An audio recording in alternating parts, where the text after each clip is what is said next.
स्वामी रामानंद तीर्थ विद्यालय हिप्परगारवा या विद्यालयाच्या वतीने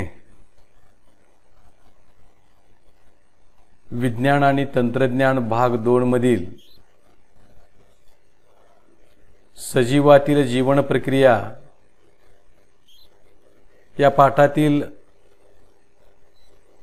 शेवटचा उपघटक पेशी विभाजन एक आवश्यक जीवन प्रक्रिया आपण आज पाहणार आहोत। अगोदरच्या व्हिडिओमध्ये आपण सजीव आणि जीवन प्रक्रिया, सजीव व ऊर्जा निर्मिती, काही अन्न घटक व मिळणारी ऊर्जा हे मुद्दे आपण अभ्यासलेले आहेत।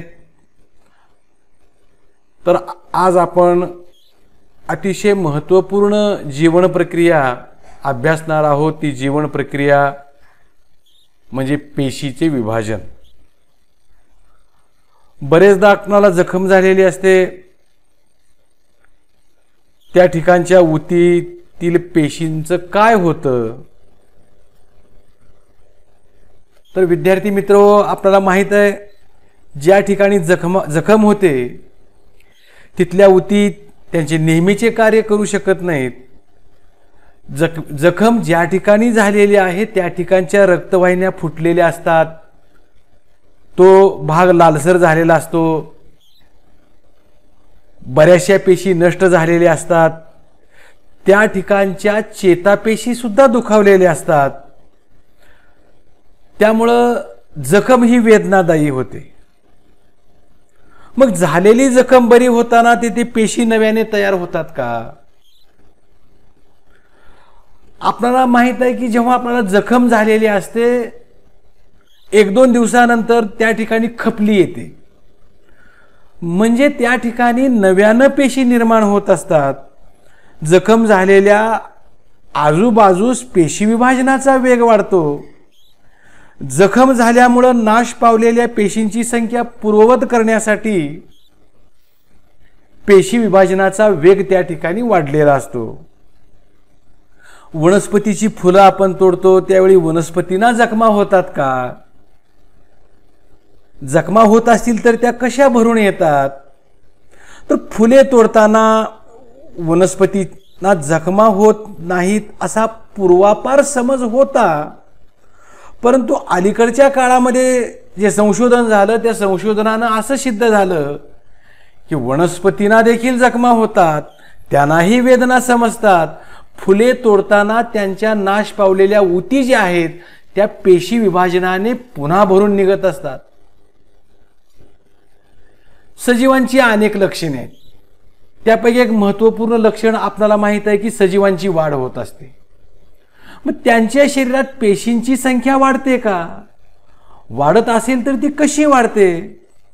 तर कोणत्याही सजीवाची वाढ ही त्याच्या पेशीच्या संख्येत झालेल्या वाढीमुळे होते। यासाठी पेशीत नियमितपणे पेशी विभाजन होते।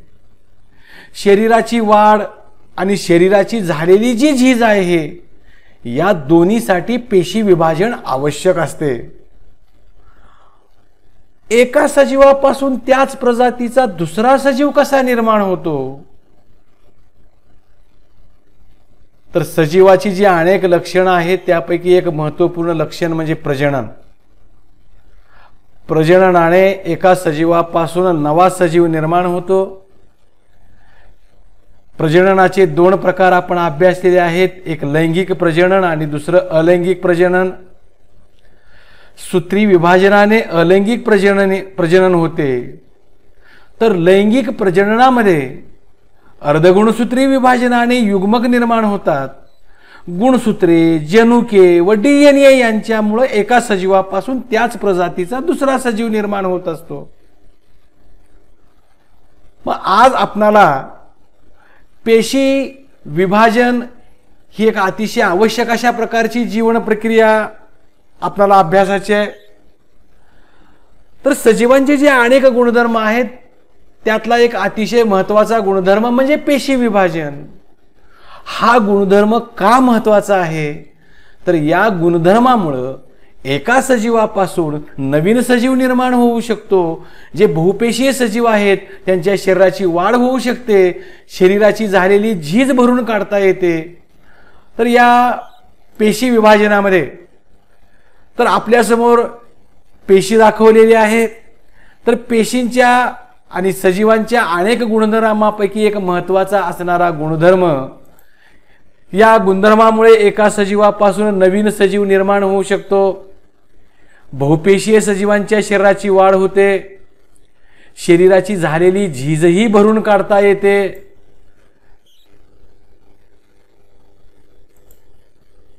त्याचबरोबर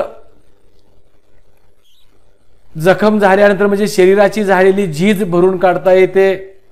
तर अशा पद्धतीनं पेशी विभाजनाचे हे फायदे की जे आपल्या समोर आहेत, एका सजीवापासून दुसऱ्या सजीवाची निर्मिती, बहुपेशीय सजीवांच्या शरीराची वाढ आणि शरीराची झालेली झीज भरून निघते. तर या पेशी विभाजनाचे मुख्यत्वे दोन प्रकार आहेत. एक सूत्री विभाजन आणि दुसरा आहे अर्धगुणसूत्री विभाजन, ज्याला मायटॉसिस आणि मियोसिस असे दोन प्रकार. सूत्री विभाजन आणि अर्धगुणसूत्री विभाजन हे जे दोन प्रकार आहेत, तर सूत्री विभाजन शरीरातील कायिक पेशी आणि मूल पेशी यांच्यामध्ये प्रामुख्याने सूत्री विभाजन घडून येतं. तर अर्धगुणसूत्री विभाजन जे आहे हे विभाजन जनन पेशीमध्ये घडून येत असतं. पेशी विभाजनाचा अभ्यास करण्यापूर्वी आपणाला पेशीची रचनाही माहीत असणं आवश्यक आहे. आपण इयत्ता 8वी मध्ये वनस्पती पेशी आणि प्राणी पेशी आपण अभ्यासलात. वनस्पती पेशी आणि प्राणी पेशी, प्रत्येक पेशीमध्ये सर्वात महत्त्वाचा घटक म्हणजे केंद्रक, म्हणजे केंद्रकी पेशीमध्ये एक केंद्रक असतो. त्या व्यतिरिक्त अनेक अंगके आहेत, त्या अंगकाची ही चर्चा आपण केलेली आहे. तर या माहितीच्या आधारे आपणाला दोन्ही प्रकारच्या पेशी विभाजनाचा अभ्यास आपणाला करायचा आहे. कोणत्याही प्रकारच्या पेशी विभाजनापूर्वी पेशीचा जो सर्वात महत्त्वाचं जे अंगक आहे केंद्रक, तर त्या केंद्रकामध्ये असलेल्या गुणसूत्राची संख्या द्विगुणित करते. म्हणजेच गुणसूत्राची संख्या ही दुप्पट होत असते. जर गुणसूत्राची संख्या 2n असेल तर ती 4n केली जाते. आपल्या समोर इयत्ता 9वी मध्ये आपण गुणसूत्र आपण अभ्यासलेले आहेत. गुणसूत्राचा आकार कसा असतो हे आपल्याला पाहायचं आहे आणि त्याच्या भागांना नावेही आपल्याला द्यायची आहेत. इयत्ता 9वी मध्ये आपण अभ्यासलेले आहेत की पेशी विभाजनाच्या मध्यावस्थेत गुणसूत्र हे दंडाकृती दिसतात. प्रत्येक गुणसूत्रावर एक गुणसूत्र बिंदू असतो. हा गुणसूत्र बिंदू आपल्या समोर दिसतोय. त्यामुळे गुणसूत्राच्या गुणसूत्र भुजा तयार होतात. ह्या भुजा आहेत. गुणसूत्र बिंदूच्या जागेनुसार गुणसूत्राचे 4 आकार दिसतात. एक मध्यकेंद्री की गुणसूत्र बिंदू मध्यावर असतो, इंग्रजी व्ही सारखा त्याचा आकार असतो.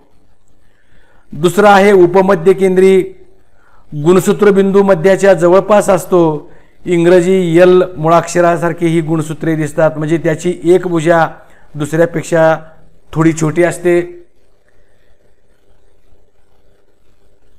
त्यानंतर तिसरा आकार अग्रकेंद्री की गुणसूत्र बिंदू टोकाजवळ असलेले जे या इंग्रजी मुळाक्षरासारखे एक गुणसूत्र भुजा खूपच मोठी व दुसरी खूपच छोटी असणारं गुणसूत्र. चौथा आहे अंत्यकेंद्री, गुणसूत्र बिंदू टोकाला असलेले इंग्रजी आय मुळाक्षरासारखे दिसणारे गुणसूत्र. तर गुणसूत्र बिंदूवरून आपणाला समोरची जी आकृती आपल्याला दिसते, या आकृतीचं आपण अवलोकन केल्यानंतर करा. आता आपल्याला पाहायचं आहे की सूत्री विभाजन म्हणजे काय, किंवा सूत्री विभाजन यामध्ये कायिक पेशी आणि मूल पेशी या सूत्री विभाजनाने कशा पद्धतीनं विभाजित होतात. तर सूत्री विभाजन मुख्य 2 टप्प्यामध्ये पूर्ण होतं. ते 2 टप्पे म्हणजे प्रकल विभाजन, केंद्रकाचे विभाजन, आणि दुसरा आहे परिकल विभाजन किंवा जीवद्रव्याचे विभाजन. प्रकल विभाजन 4 पायऱ्यामध्ये पूर्ण होते. 1 पूर्वावस्था, 2 मध्यावस्था, 3 पश्चावस्था आणि 4 अंत्यावस्था. पहिली अवस्था आपल्याला चर्चेला घ्यायची आहे पूर्वावस्था. आपल्यासमोर आकृती सुद्धा आहे, आकृतीचंही निरीक्षण करायचं, पाठ्यपुस्तकही आपल्यासमोर ठेवायचं. प्रकल विभाजनाच्या पूर्वावस्थेमध्ये मुख्यतः अत्यंत नाजूक धाग्यासारखे असलेले प्रत्येक गुणसूत्राचे वलीभवन होते. त्यामुळे ते आखूड आणि जाड होऊन त्यांच्या अर्धगुणसूत्र जोडीसहित दृश्य व्हायला सुरुवात होते. तारा केंद्र द्विगुणित होते व प्रत्येक तारा केंद्र पेशीच्या विरुद्ध ध्रुवाना जाते. केंद्रकावरण आणि केंद्रिका नाहीसे व्हायला सुरुवात होते. तर हा पहिली अवस्था आहे पूर्वावस्था. नंबर 2 मध्यावस्था. मध्यावस्थेमध्ये केंद्रकावरण पूर्णपणे नाहीसे होते. सर्व गुणसूत्राचे घनीकरण पूर्ण होऊन प्रत्येक गुणसूत्र त्याच्या अर्धगुणसूत्र जोडीसहित स्पष्टपणे दिसायला लागतात. सर्व गुणसूत्रे पेशीच्या विषुववृत्तीय प्रतलात म्हणजे मध्य प्रतलात समांतर येतात. समांतर अवस्थेत संरचनित या ठिकाणी झालेले असतात. दोन्ही तारा केंद्र आणि प्रत्येक गुणसूत्राचा गुणसूत्र बिंदू या दरम्यान विशिष्ट अशा लवचिक प्रथिनांचे धागे तयार झालेले आपल्याला दिसतात. हे धागे अशा पद्धतीनं प्रथिनांचे धागे तयार झालेले असतात. तिसरी अवस्था आहे पश्चावस्था. या अवस्थेमध्ये काय काय बदल झालेला आहे पहा. पश्चावस्थेमध्ये त्या धाग्यांच्या मदतीने गुणसूत्रबिंदूचे विभाजन होऊन प्रत्येक गुणसूत्राची अर्धगुणसूत्र जोडी वेगळी होऊन विरुद्ध दिशेला ओढली जाते. वेगळ्या झालेल्या अर्धगुणसूत्रांना जन्य गुणसूत्रे म्हणजे डॉटर क्रोमोसोम म्हणतात. यावेळी ही ओढली जाणारी गुणसूत्रे जी आहेत तर ही गुणसूत्रे केळीच्या घडासारखी दिसतात. अशा तऱ्हेने गुणसूत्राचे 2 संच पेशीच्या 2 टोकांना पोहोचवले जातात.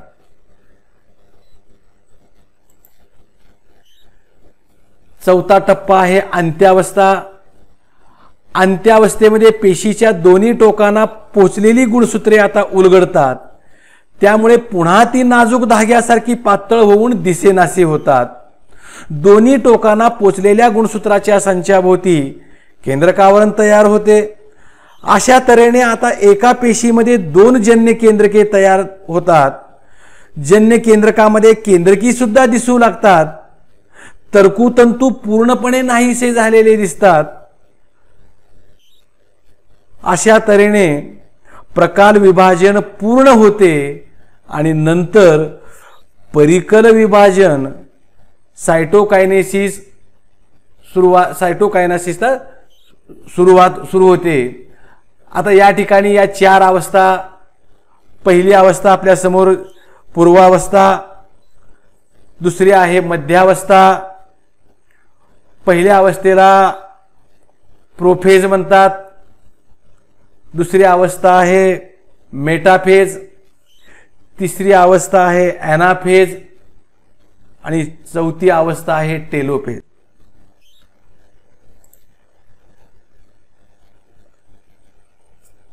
परिकल विभाजन सायटोकायनेसिस या टप्प्यामध्ये पेशीद्रव्याचं विभाजन होत असतं. पेशीद्रव्याचे विभाजन होऊन 2 नवीन पेशी तयार होतात, त्यांना जन्य पेशी म्हणतात. या प्रक्रियेत पेशीच्या विषुववृत्तीय प्रतलाला समांतर एक खाच तयार होऊन ती हळूहळू खोलवर जाते आणि 2 नव्या पेशी तयार होतात. वनस्पती पेशीमध्ये मात्र खाच तयार न होता पेशीद्रव्याच्या बरोबर मध्यभागी पेशीपटल तयार होऊन परिकल विभाजन होत असते. हे परिकल विभाजन वनस्पती पेशीमध्ये आणि प्राणी पेशीमध्ये होणारं हे परिकल विभाजन होत असते. हे आपण काळजीपूर्वक पहा. प्राणी पेशीची ही आकृती, वनस्पती पेशीची ही आकृती. त्यानंतर सूत्री विभाजन आपण पाहिलं की शरीराच्या वाढीसाठी हे विभाजन आवश्यक आहे. शरीराची झालेली झीज भरून काढण्यासाठी, जखमा बऱ्या करण्यासाठी, सर्व प्रकारच्या रक्तपेशी तयार करण्यासाठी सूत्री विभाजन आवश्यक आहे. त्यानंतर दुसरा प्रकार आपल्याला पाहायचा आहे अर्धसूत्री विभाजन. तर अर्धसूत्री विभाजन आपल्यासमोर 2 आकृत्या दाखवलेल्या, 2 टप्पे दाखवलेले आहेत. तर या 2 टप्प्यामध्ये ते पूर्ण होतं. हे 2 टप्पे म्हणजे अर्धसूत्री विभाजन भाग 1 आणि अर्धसूत्री विभाजन भाग 2.